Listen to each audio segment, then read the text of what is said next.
Baik, terkait dengan pembuatan laporan, seperti saya beritahukan pada pertemuan sebelumnya bahwa kawan Anda di sini dia melakukan eh, proses enrichment dengan membahas improvement pada menu sistem ERP dengan menggunakan metode use case diagram terhadap nilai satisfaction index pengguna pada PT Garuda Metalindo Terbuka. Nah, ini materinya.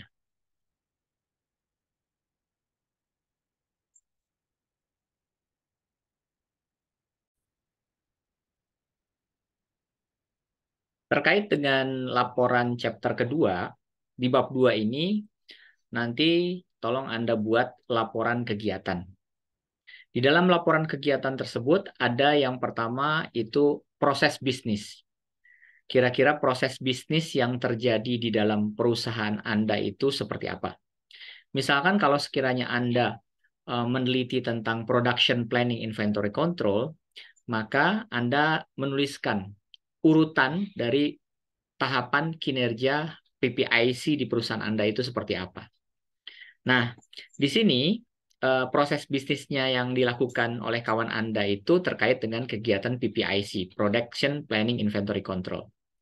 Yang pertama Anda perlu sajikan adalah flowchart. Cuman di sini memang flowchartnya tidak sempurna ya. Jadi lambangnya itu harus sesuai dengan lambang flowchart. Jadi tidak membuat lingkaran seperti ini. Ya, saya akan berikan contoh flowchart yang baik. Baik, berikut adalah contoh pembuatan flowchart yang baik. Jadi flowchart itu kalau bisa Anda menggunakan lambang yang standar ya. Kalau dimulai, Anda lihat logonya seperti ini, start. Kemudian untuk proses, misalkan eh, penetapan perencanaan material. Nah, biasanya dibuat kotak seperti ini, ya. Kemudian apabila flowchart-nya itu ada melibatkan data, maka logo data itu seperti ini, data yang akan dianalisa. Jadi membuat flowchart itu tidak sembarangan ya, harus sesuai dengan standar yang ada. Kemudian eh, start biasanya seperti ini, kalau end Anda lakukan seperti ini logonya. Jadi tidak lingkaran yang seperti tadi itu keliru. Nah, kemudian ini data waktu pekerjaan. Kemudian kalau sekiranya ada decision atau keputusan, maka lambangnya itu seperti ini. Ya, ada ya dilanjutkan, ada tidak ke atas. Nah, ini kalau sekiranya Anda ada decision atau keputusan, ya. Jadi ada dua opsi, ya. Kemudian kalau sekiranya disambung ke halaman berikutnya, Anda menggunakan standar sepertinya. Ada R, ya, nanti R-nya itu dilanjutkan ke halaman berikutnya atau dilanjutkan ke baris berikutnya. Jadi kalau bisa pergunakan standar pembuatan flowchart yang baik, ya. Jadi kalau misalkan di sini ada data, ya logonya seperti ini. Ya, laporan hasil penelitian itu berupa data. Nah, logonya seperti ini. Kalau ini segi 4 atau persegi panjang itu adalah proses yang dilakukan. Nah, kita kembali. Jadi bukan urutan daripada proses pengerjaan laporan ya, tetapi urutan proses bisnis yang ada di dalam perusahaan tersebut.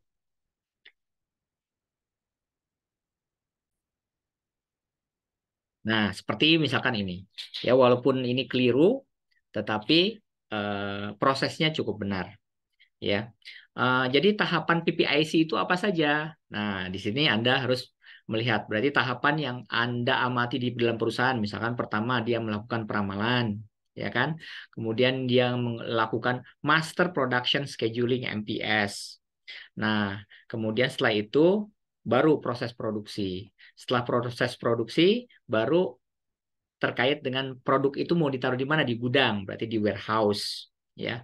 Kemudian di situ ada sorting, ya, ada quality checking. Nah, berarti setelah sampai di gudang maka ada pemeriksaan quality.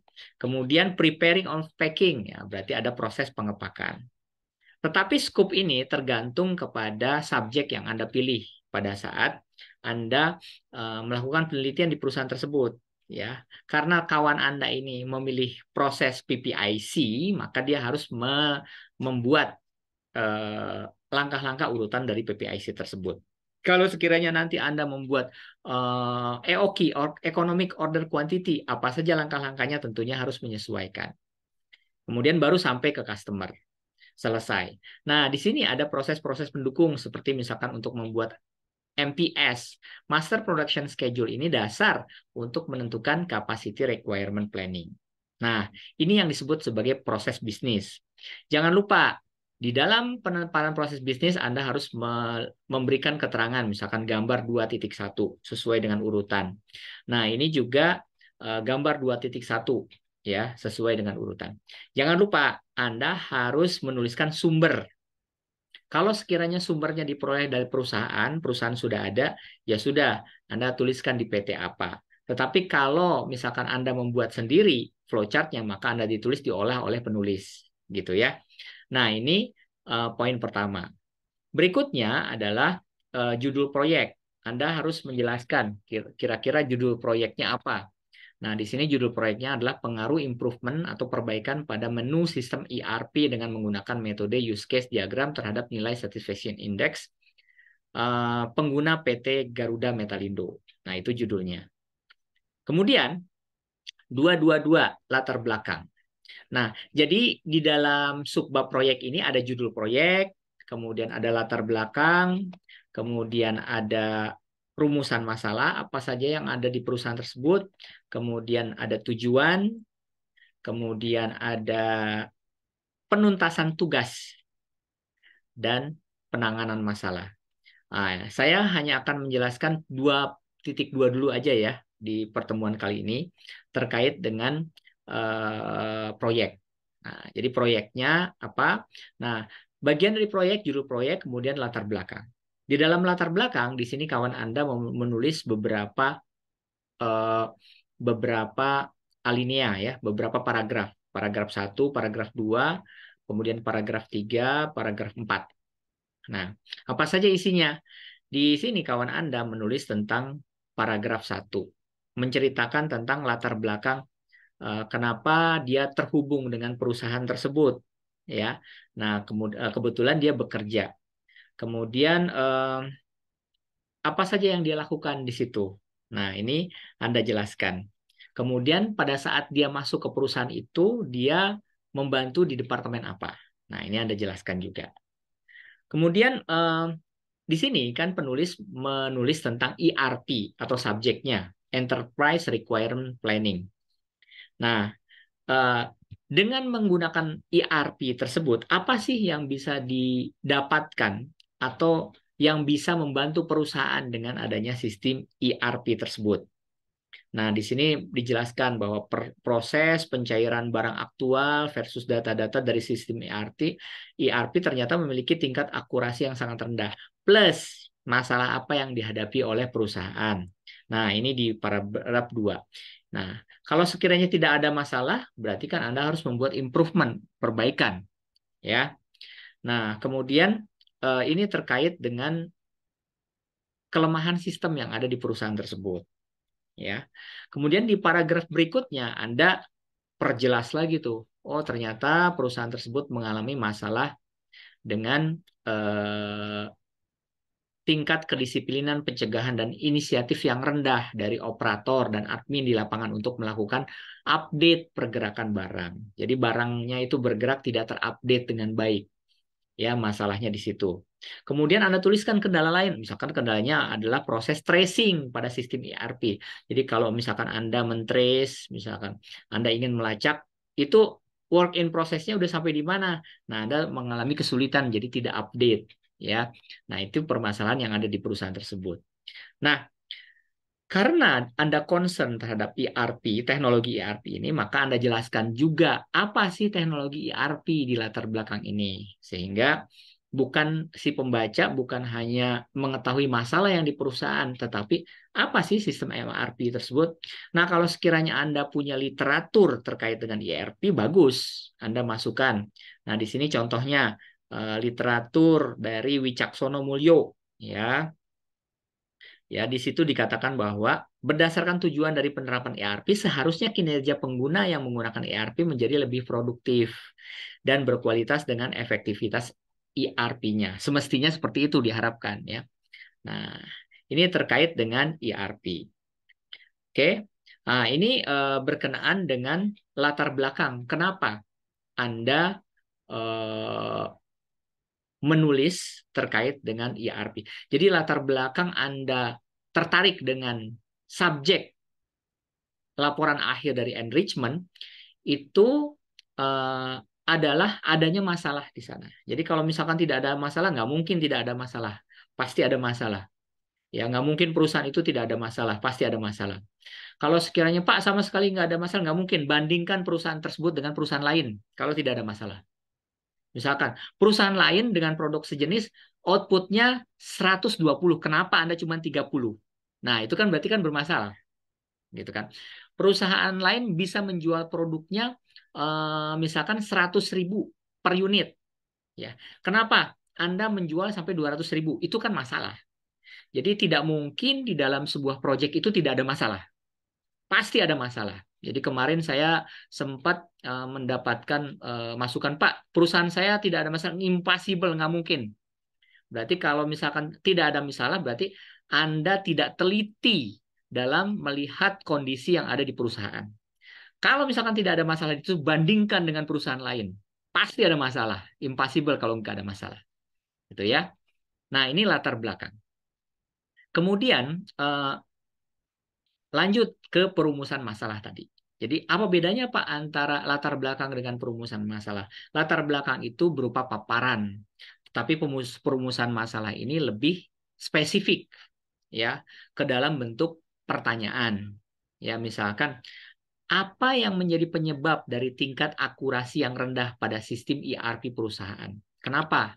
Ya, inilah yang harus Anda jawab. Ya, jadi kalau misalkan di perumusan masalah ada 4, tugas Anda adalah menjawab yang 4 tadi. Kalau di perusahaan masalah ada 8, berarti tugas Anda menjawab yang 8 tadi. Kemudian yang kedua, bagaimana kinerja dari produktivitas bisnis perusahaan akibat dari tingkat akurasi sistem ERP yang aktual yang rendah. Nah, dampaknya apa bagi perusahaan? Gitu. Kemudian bagaimana hasil pengujian reliabilitas dan validitas. Nah, di dalam perusahaan itu biasanya Anda mengumpulkan data. Ya, data ini Anda harus uji sebenarnya kalau Anda ingin benar-benar melakukan laporan riset. Ya, ujinya itu macam-macam. Ada uji reliabilitas, ada uji validitas. Anda bebas. Uji ada berapa banyak? Banyak. Ada uji kecukupan data. Data cukup atau tidak? Ya, ada regresi korelasi antara satu variabel dengan variabel lain terkait atau tidak. Nah, itu pengujian juga. Kemudian ada uji keseragaman data, datanya seragam atau tidak. Anda bebas memilih. Pokoknya ada uji-ujinya. Itu merupakan ciri khas daripada laporan riset. Ya. Kemudian ada uji normalitas, datanya normal atau tidak. Ini opsional saja. Kalau bisa jangan sampai tidak ada uji-uji seperti ini karena Anda sudah diajarkan statistik di perguruan tinggi. Ya, kemudian ada uji validitas, ada uji reliabilitas, ada uji sensitivitas, macam-macam. Ya, nah kebetulan teman Anda di sini dia hanya melakukan 2, uji reliabilitas dan uji validitas. Ya, kemudian, nah karena judulnya adalah satisfaction index, berarti bagaimana hasil satisfaction index dari operator dalam menggunakan menu improvement dari penulisan. Berarti kan Anda melakukan survei ya terhadap kepuasan si operator tadi. Kemudian apa implementasi improvement yang dilakukan oleh penulis terhadap ketidakakuratan sistem? Apa saran yang bisa kita berikan ya implementasi dari perbaikan tersebut? Jadi jangan hanya Anda mengatakan, Pak, saya ingin memperbaiki ini. Lah terus bagaimana cara memperbaikinya? Anda nggak ungkapkan. Nah, otomatis Anda harus mengungkapkan. Nah, itu 2, 2, 3.